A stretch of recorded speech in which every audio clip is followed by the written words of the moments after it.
로마서 11장 1절에서 5절 말씀 우리 함께 한 목소리로 합독합니다.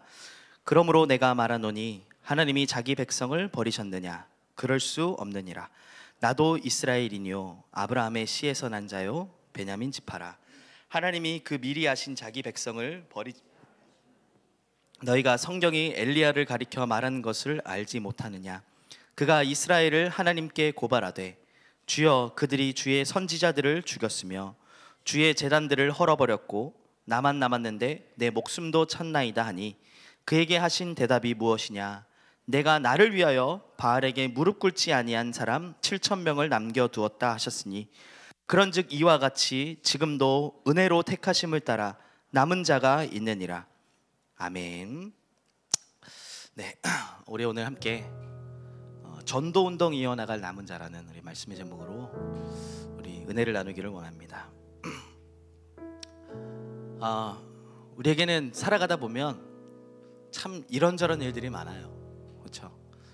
문제를 당할 때도 있고 또 인생에 있어서 잊지 못할 좋은 추억을 남길 때도 있고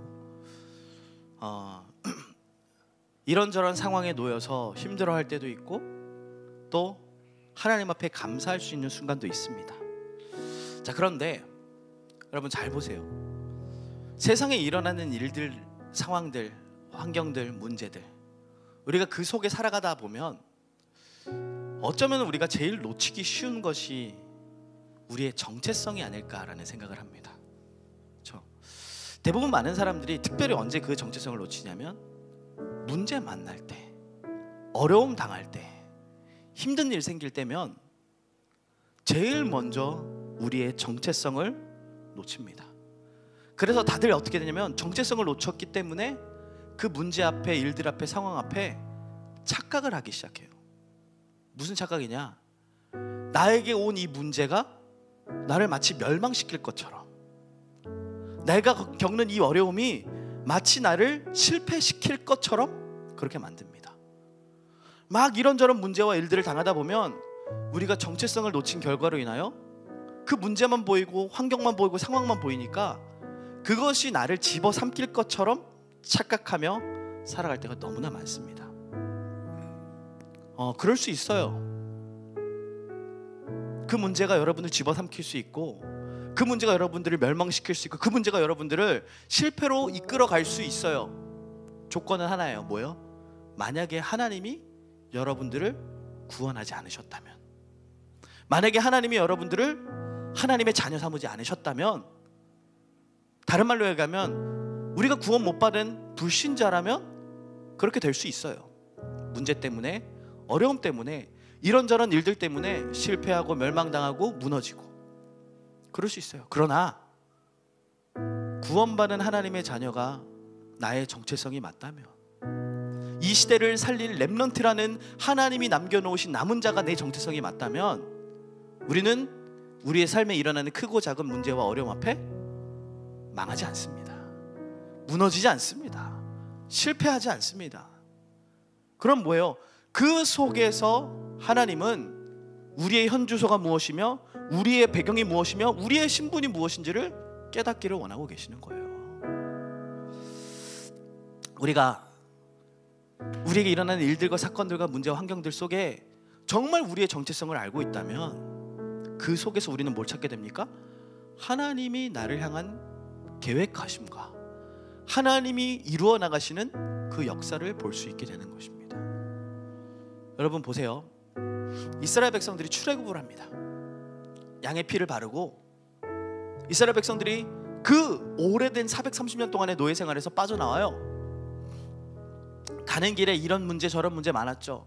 당장 뭐부터 딱 들이닥칩니까? 눈앞에 홍해가 들이닥쳐요.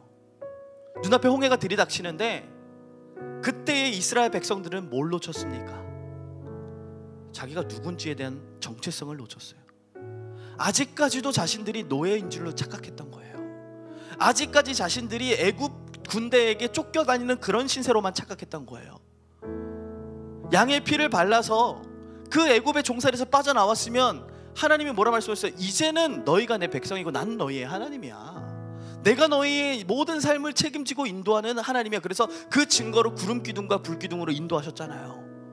분명히 보았고 분명히 체험했음에도 불구하고 분명히 역사를 따라갔음에도 불구하고 당장 눈앞에 보이는 홍해 앞에 딱 서니까 무슨 얘기합니까? 우리 망했다. 저 홍해 때문에 우린 죽었다. 뒤에 쫓아오는 그 애굽의 군대 때문에 우리는 멸망했다. 그렇게 착각에 빠지게 된 겁니다. 그런데 단 한 사람, 우리의 정체성이 무엇인지를 바르게 알았던 모세 한 명을 통하여 하나님은 하나님의 역사를 이루어 가셨어요. 그 모세가 뭐라고 합니까? 출애굽기 14장에 너희는 가만히 서서 오늘날 너희를 위하여 행하실 여호와의 구원을 봐라. 여호와께서 친히 너희를 위하여 싸우실 것이다. 그게 우리의 정체성입니다, 여러분. 많은 일들이 있어요. 문제가 있어요. 어려움이 있어요. 그러나 우리는 그 문제와 환경과 어려움을 바라보는 자들이 아니라 우리를 부르시고 우리를 이 땅에 남겨놓으신 성삼위 하나님을 바라봐야 되는 줄 믿으시길 바랍니다. 그래서 하나님이 우리를 무엇으로 부르셨습니까, 여러분? 한번 잘 생각해 보세요. 우리가 수도 없이 들었어요. 어릴 때부터 귀에 피딱지가 되도록 여러분들의 정체성에 대하여 우리 목사님을 통하여, 부모님을 통하여, 전도자들을 통하여 계속해서 말씀을 들었어요. 뭐라고요? 렘넌트라고. 이 시대 남은 자라고요. 복음을 깨닫고 복음을 회복할 남은 자라고요. 하나님이 그렇게 우리에게 말씀을 통하여 계속해서 우리에게 정체성을 심어주셨습니다. 근데 문제 만나고 어려움 오니까 당장 뭐부터 흔들립니까? 이 정체성부터 흔들리는 거예요. 여러분, 오늘 우리의 정체성을 먼저 회복하는 은혜가 있기를 예수님의 이름으로 축복합니다. 그럼 남은 자, 오늘 본문에서 말씀하고 있는 이 남은 자라는 게 무엇을 의미하는 겁니까? 오늘 본문에는 이렇게 말합니다. 엘리야 시대 때를 얘기하고 있어요. 그때가 어떤 시대였죠, 여러분?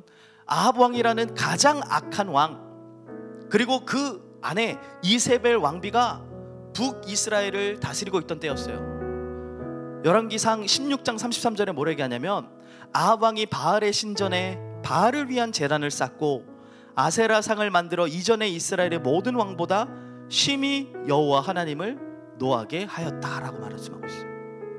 이전에 있던 모든 왕보다 더 하나님을 노하게 하고 하나님과 반대된 그런 삶 속에 살아갔던, 어떻게 보면 굉장히 어려운 시기였어요. 굉장히 힘든 시기였어요. 그러니까 뭐라고 합니까?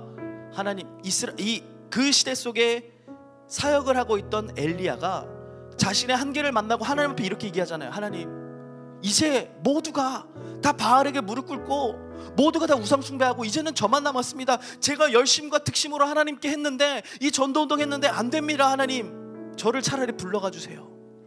그렇게 얘기합니다. 근데 하나님께서 그 엘리야에게 주셨던 답이 무엇이죠? 오늘 본문에 말씀하고 있는 것처럼 내가 너를 위하여 바알에게 무릎 꿇지 않은 자 7천을 남겨두었다. 이 복음운동할 바알에게 무릎 꿇지 않은 7천 제자를 내가 남겨두었다. 이렇게 말씀하고 있는 겁니다. 여러분, 시대가 아무리 어렵고 시대가 아무리 어둡다 할지라도 하나님은 단 한 번도 전도운동을 끊어 가신 적이 없습니다. 시대가 어려우면 어려울수록, 시대의 문제가 크면 클수록 하나님은 반드시 하나님의 복음을 위하여 택한 남은 자들을 예비해 두셨다는 거예요. 여러분, 초대교회 상황도 보세요. 복음을 잘 전할 수 있는 상황이었습니까?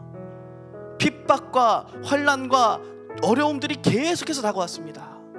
사회적으로 고립이 되고요, 밖에 나가서 예수 그리스도의 복음을 마음껏 증거하면 잡혀가고 목숨까지 잃는 그런 상황이었어요. 그럼에도 불구하고 뭐 했죠?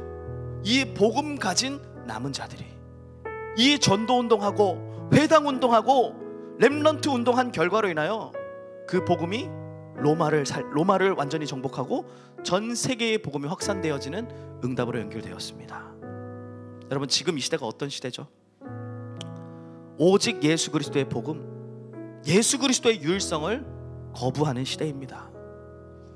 눈에 보이는 번영과 성공과 출세를 위하여서 영적인 것들을 버리고 무시하는 시대예요. 각자 스스로 자기의 생각과 사상이 옳다고 주장하고 서로 다투고 무너뜨리고 하는 그런 시대입니다. 그로 말미암아 어떤 일들이 일어납니까? 시대의 영적인 문제와 저주와 재앙, 후대에게 들이닥치는 그 문제들이 계속해서 점점 증가하고 있는 그런 시대입니다. 여러분, 저는 렘넌트 사역을 하잖아요. 렘넌트들을 만나고 그 렘넌트들의 친구들의 주변을 보면요, 동성애가 비일비재합니다. 여러분, 정신과 다니는 아이들이요, 숨기다 못해 결국은 드러낼 수밖에 없는 그런 상황 속에 놓여 있는 친구들이 너무나 많아요. 그냥 말뿐만 아니라 실제로 현장에 가서 보면 아, 지금 이 시대가 재앙 시대구나.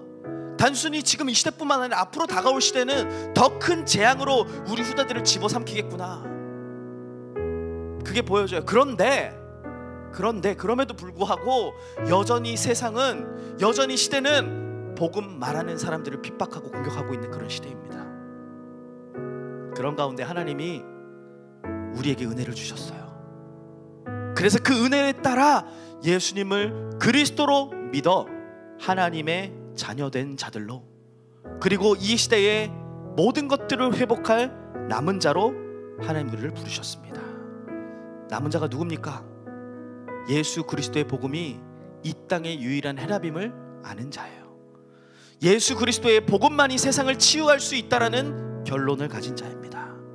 그래서 날마다 나에게 복음이 필요하고, 날마다 내 현장에 복음이 필요하고, 날마다 우리가 가는 모든 만남 속에 복음이 필요하다는 사실을 알고 그것을 전하는 자예요. 하나님의 소원을 마음에 품고 하나님과 방향 맞춘 자가 바로 남은 자입니다. 그래서 여러분, 이거 하나만 제대로 확인하면 돼요. 내가 남은 자가 맞냐? 여러분, 이런저런 일들 있죠? 어려운 상황에 놓여 있죠? 문제 있죠? 그 속에서 여러분들이 진짜 확인해야 될 것은 무엇이냐? 내가 하나님의 은혜로 예수를 그리스도로 믿어 구원받은 하나님의 남은 자가 맞느냐? 예수 그리스도가 나의 인생의 유일한 해답이며 모든 현장과 시대의 유일한 해답임을 깨달은 남은 자가 맞느냐? 정말 여러분들이 남은 자가 맞다면 하나님은 여러분들의 인생을 반드시 책임지시고 인도하실 줄 믿습니다. 자, 그러면 우리가 두 번째로 기억해야 될 것이 있어요. 하나님이 왜 우리를 남은 자로 부르셨냐는 거예요. 하나님이 왜 우리를 남은 자로 부르셨습니까? 하나님의 소원은 모든 사람이 구원을 받고 진리에 이르기를 원하고 계신다라고 말씀하고 있습니다. 모든 사람에게는 복음이 필요해요, 여러분. 모든 현장에는 그리스도가 필요해요. 여러분이 지금 어느 대열에 서 있습니까? 여러분들이 지금 어느 자리에 있습니까? 원색적인 복음, 성경에서 핵심으로 말씀하고 있는 그 오직 복음, 그 복음을 회복한 가장 영광스러운 대열 속에 우리가 있습니다.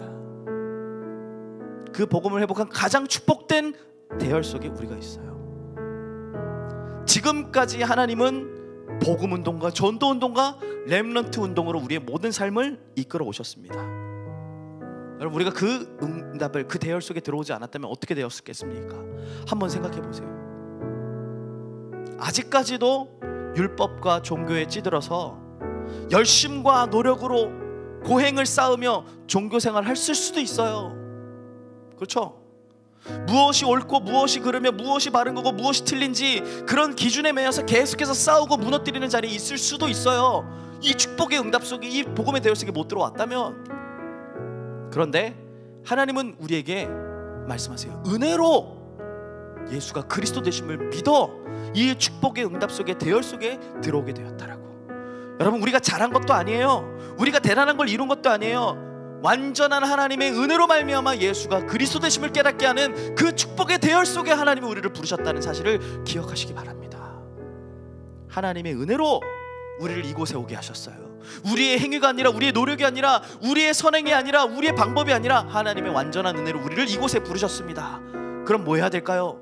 하나님의 남은 자로 부름받은 우리는 그 은혜를 전달하는 자리에 가 있어야 되는 겁니다. 그 은혜를 남기는 자리에 가 있어야 되는 겁니다. 여러분, 우리가 구원 받았는데 나는 남은 자야, 그리고 너희는 아니야, 그렇게 돼야 되겠습니까? 우리가 은혜로 받았어요. 값없는 조건과 완전한 하나님의 은혜 속에서 우리가 하나님의 자녀로, 남은 자로 부름받았는데 나는 은혜 받았지만 넌 안 돼, 그렇게 가야 되겠습니까? 아니잖아요. 우리는 하나님의 은혜를 모든 사람들에게 전달하여 생명 살리고 치유하는 복음운동, 전도운동 속에 있어야 될 줄 믿습니다. 내가 남은 자가 맞다면 여러분, 우리가 해야 될 것은 하나예요. 이 생명을 모든 현장과 모든 사람들에게 전달하는 거예요. 그리고 다가올 미래의 재앙을 막을 후대를 살리는 렘넌트 운동 속에 있어야 되는 겁니다. 그게 우리의 정체성입니다. 여러분, 흔들리지 마세요. 어릴 때부터 들어왔던 그 렘넌트라는 단어가요, 저에게는 요즘 들어 더 귀하고 가치 있게 여겨집니다. 여러분, 렘넌트, 이 단어를 여러분들은 어떻게 생각하십니까? 사람에게 의하여 만들어진 단어가 아니에요. 하나님께서 우리를 그렇게 부르셨다라고 성경에 말씀하고 있는 그 단어, 남은 자, 렘넌트. 그래서 하나님은 우리에게 뭘 원하십니까? 이 시대에 하나님이 우리를 남겨놓으신 그 이유, 복음 회복하라는 거예요.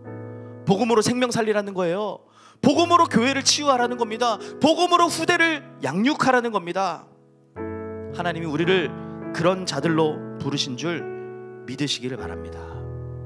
그래서 우리가 정체성을 회복하고 우리가 가야 될 길을 바르게 알고, 그래서 정말 우리를 통하여 전도 운동이 끊이지 않는, 이 렘넌트 운동이 끊이지 않는 가장 축복된 사명을 우리 여기 있는 모든 예배자들이 회복하시길 예수님의 이름으로 축복합니다.